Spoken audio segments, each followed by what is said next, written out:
అంటే బొమ్మల ఆట అని తెలుసు,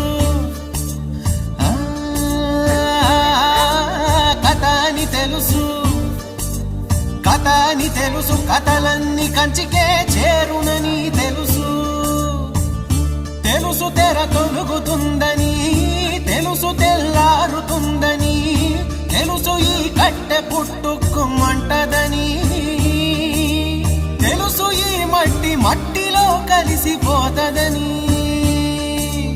ఇన్ని తెలిసి ఇరకాటంలో పడిపోతావు ఎందుకని? మాయా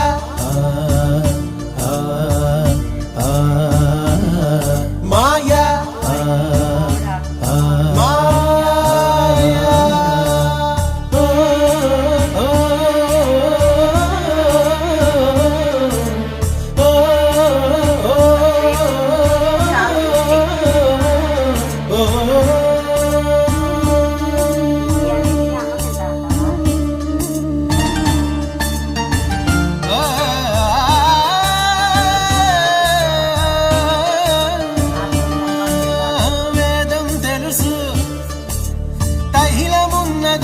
దీపమను